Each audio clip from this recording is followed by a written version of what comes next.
Johnny Rotten was the angry singer who used his band the Sex Pistols to shock everyone in England back in the late 1970s. People thought he didn't look up to anyone and didn't care about other musicians. But behind all that angry attitude, there were always other singers and musicians who gave him ideas for his music. And now that he's 69 years old, Johnny finally tells us who those musicians are. They're not the famous rock stars you might think. Instead, they're weird, dark, and scary artists who were a lot like him. Come with us as we find out about the 6 musicians who changed his life and learn why they were so important. Let's start. Nico. The #1 musician that Johnny Rotten loves most is Nico. Yes, you heard that right.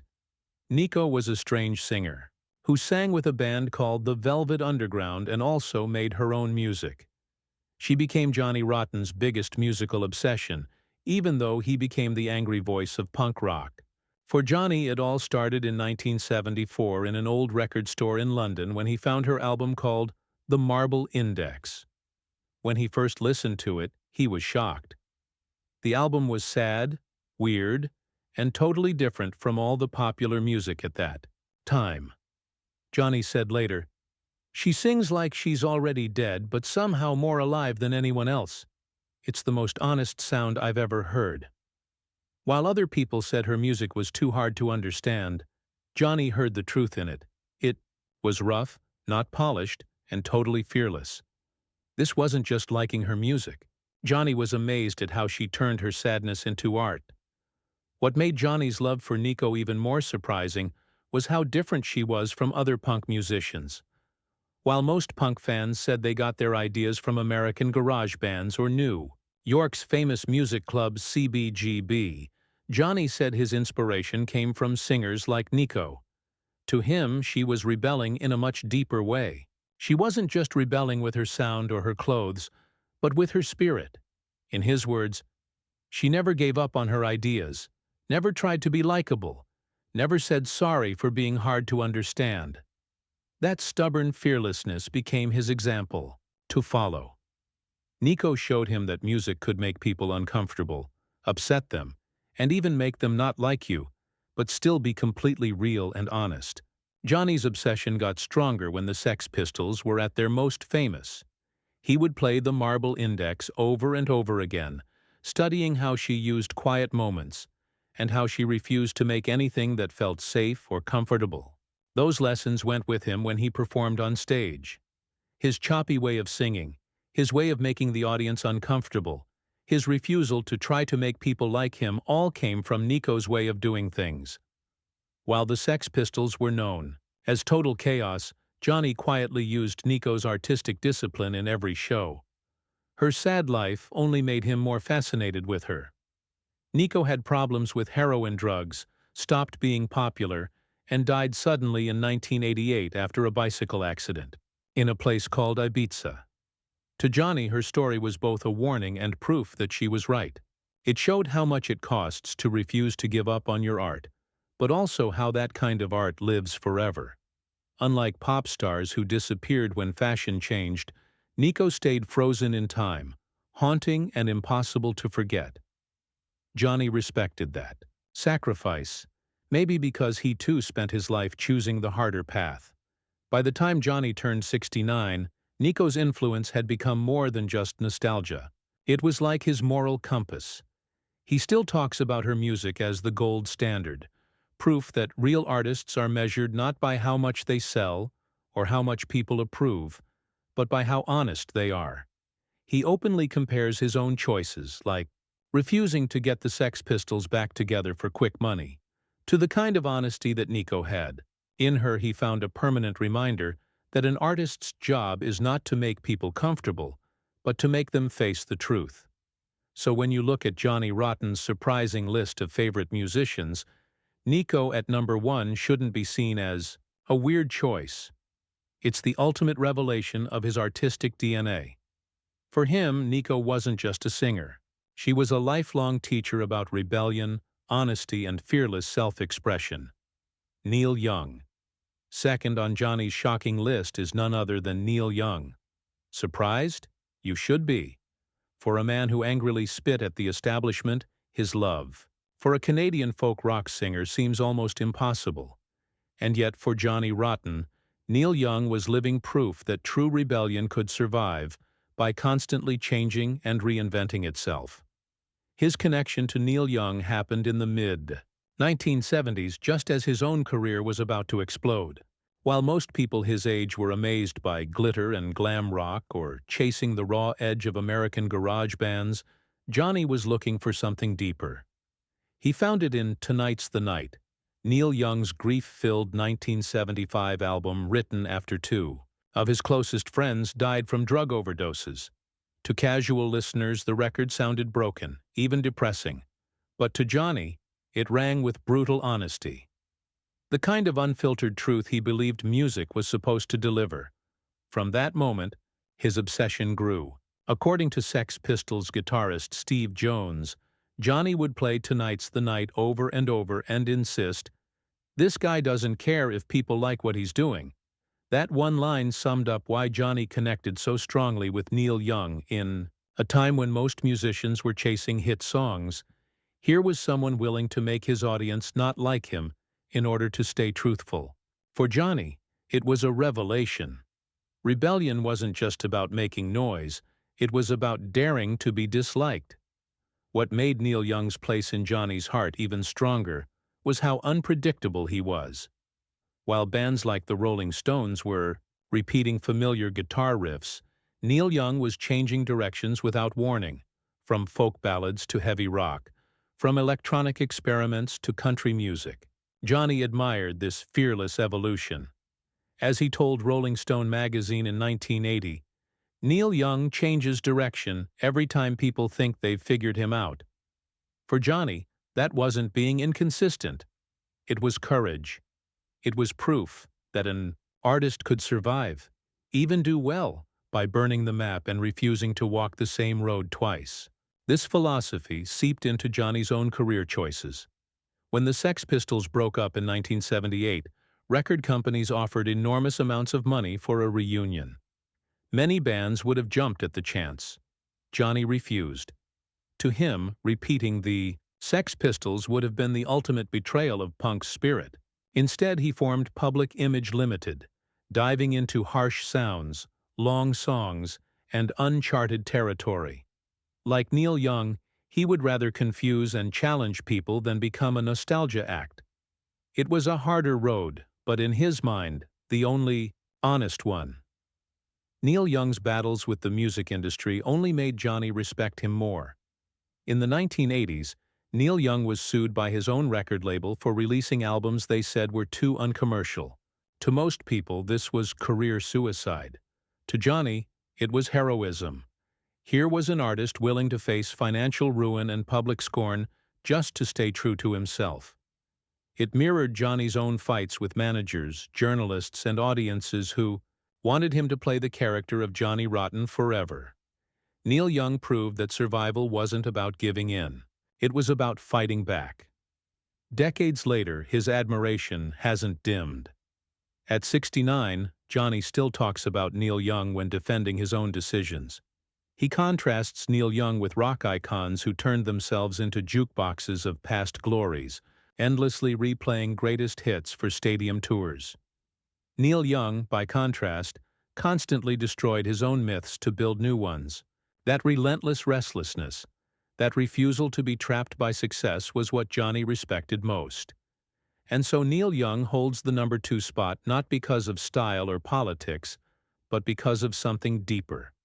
He showed Johnny that the hardest rebellion of all is against yourself, against comfort, against repetition, against the appeal of easy money. It's a lesson Johnny carried for life.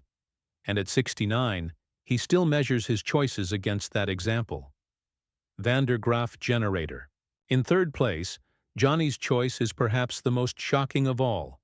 Graaf Generator, a progressive rock band drenched in complexity and theatricality. Exactly the kind of music punk was supposed to destroy.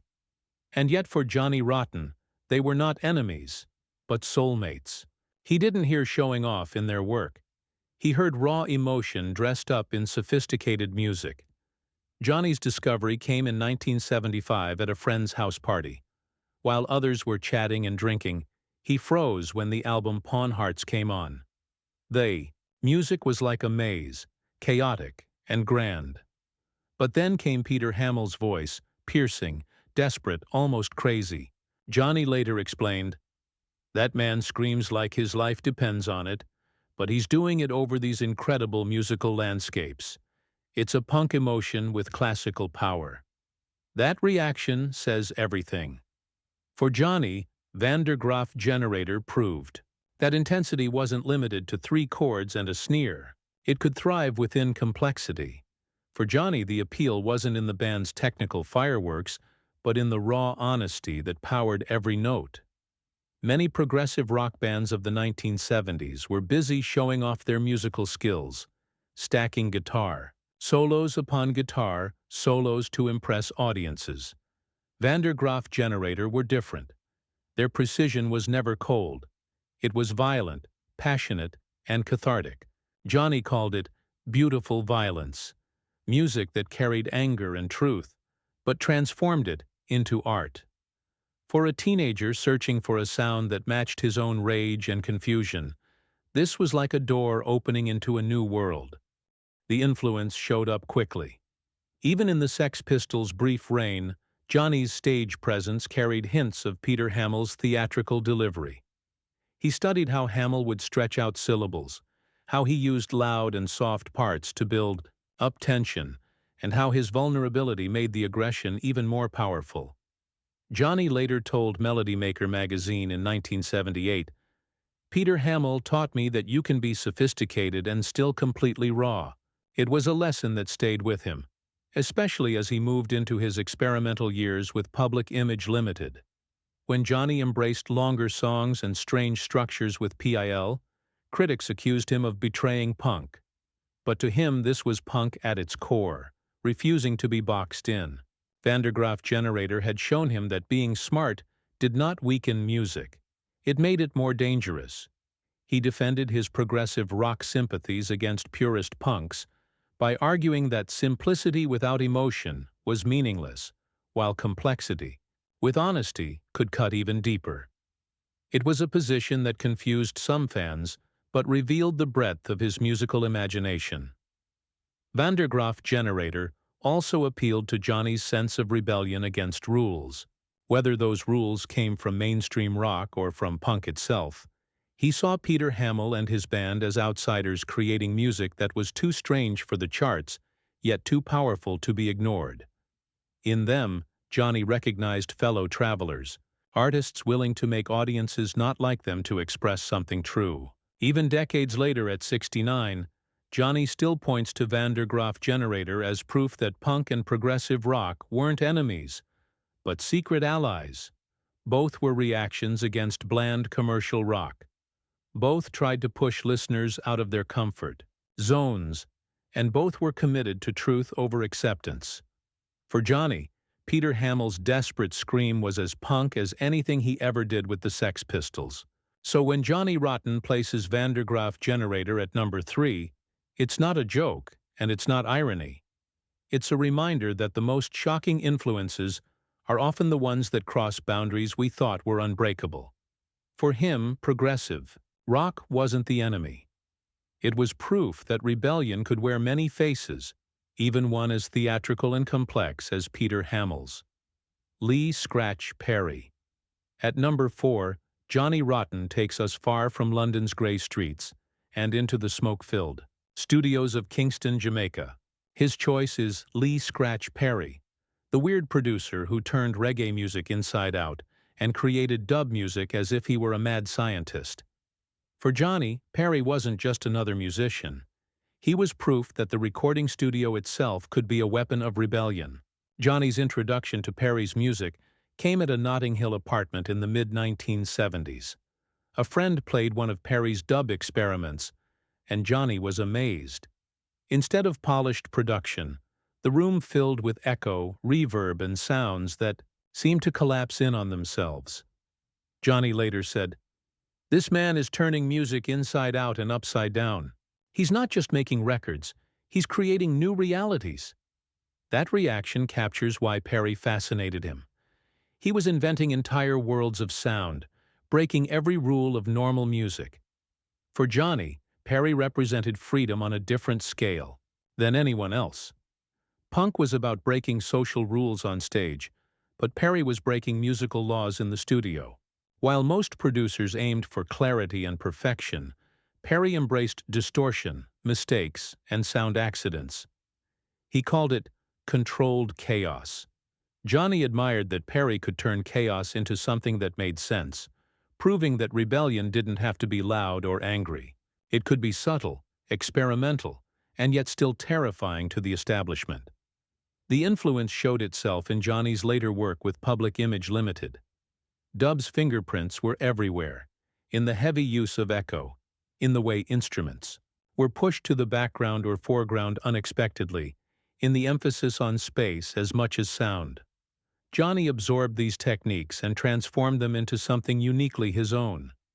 In interviews, he explained how Perry's music taught him that silence could be as powerful as noise. It was a lesson few punk bands embraced, but Johnny took it to heart.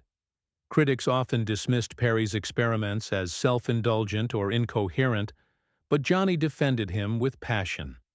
He once told Black Music magazine, "Scratch Perry proves that the best art comes from the edge of sanity." To Johnny, this wasn't an insult, it was the highest praise.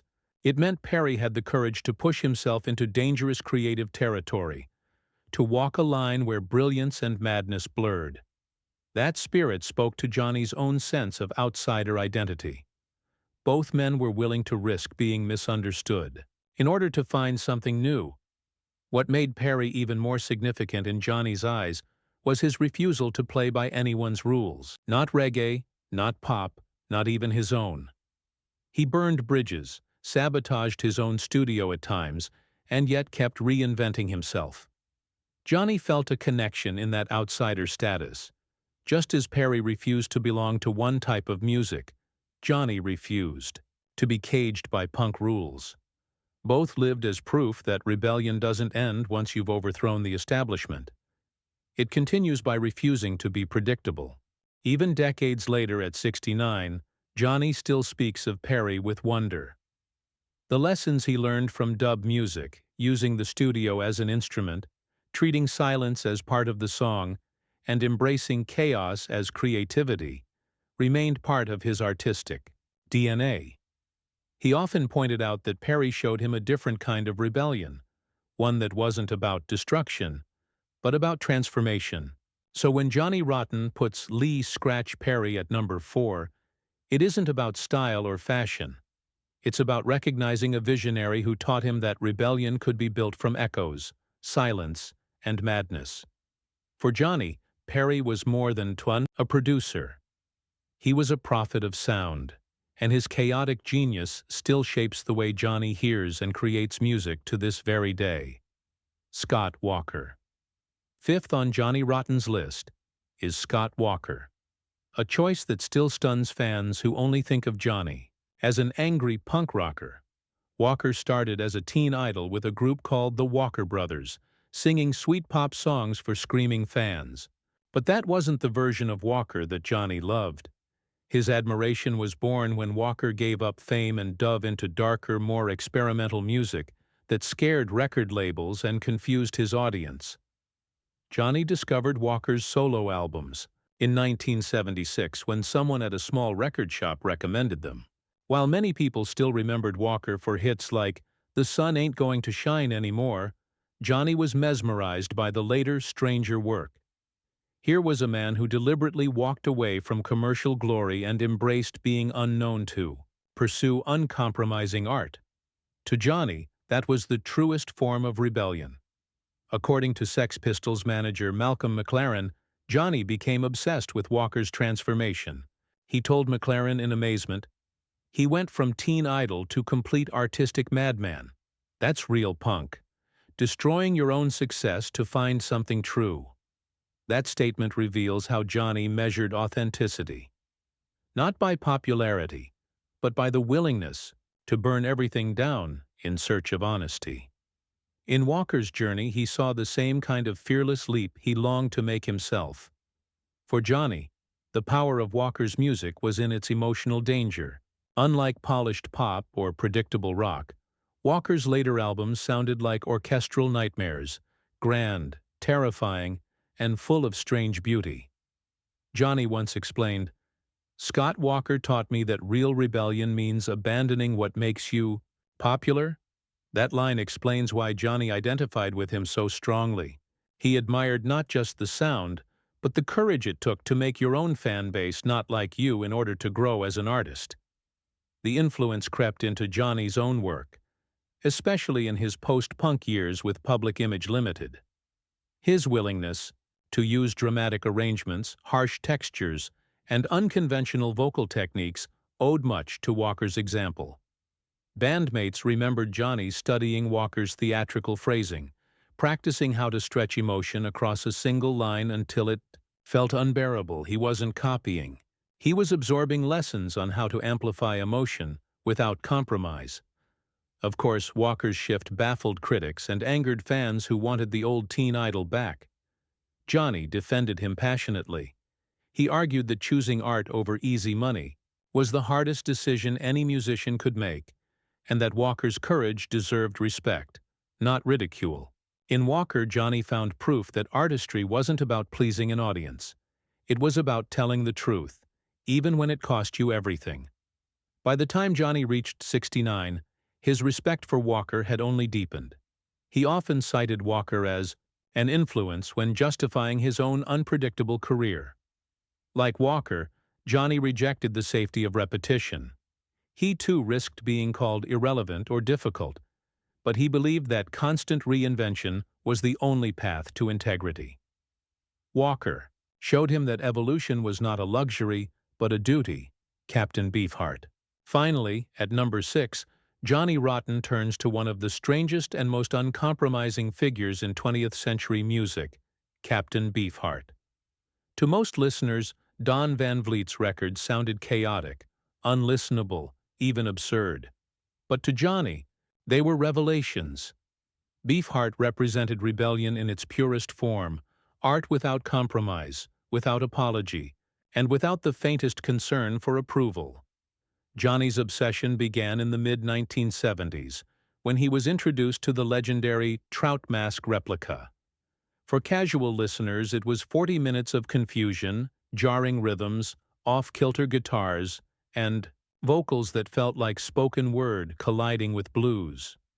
For Johnny, it was proof that music could defy every rule and still hold power. He would play the record relentlessly, telling friends, "This is what real rebellion sounds like, not playing by anyone's rules, not even musical ones." That statement summed up what he admired most: total independence. Unlike other artists chasing record deals and radio play, Beefheart built music that lived in its own universe. To Johnny, this wasn't noise, it was freedom. He admired how Beefheart created with integrity, refusing to fit within the structures of pop or rock. While others tried to become stars, Beefheart seemed content to exist outside the system entirely. Johnny once told NME magazine in 1977, "Don Van Vliet understood that true rebellion means destroying expectations, not just breaking them." 2. Him, Beefheart, wasn't eccentric. He was the real deal, a man who lived and breathed artistic honesty. The influence didn't stay theoretical. It showed up in Johnny's work with Public Image Limited. He borrowed from Beefheart's rhythmic unpredictability, his jagged vocal delivery, and his willingness to push songs into strange, uncomfortable directions. Critics might have dismissed it as self-indulgent, but Johnny saw it as the continuations of a tradition Beefheart had pioneered, art for art's sake, no matter how many people walked away confused. Part of what made Beefheart so important to Johnny was the integrity of his choices. Many musicians flirted with rebellion while still playing the commercial game. Beefheart never bothered. He painted, wrote, and recorded only what satisfied him. That consistency made him, in Johnny's eyes, a rare figure who could not be bought or watered down. For a man like Johnny, who had spent his career fighting managers, record labels, and even audiences, Beefheart stood as proof that it was possible to survive without bending. Even decades later, Johnny defended Beefheart against critics who mocked his albums as impossible to listen to.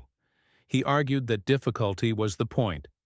Music wasn't meant to be easy. It was meant to challenge, disturb, and provoke. To Johnny, Beefheart's songs were intellectual rebellions as much as emotional ones. They demanded active listening, and that demand was what made them powerful. At 69, Johnny still looks back at Beefheart as one of the most important figures in his life. The lesson he carried was simple, but brutal. Honesty in art will cost you, but it will also set you free.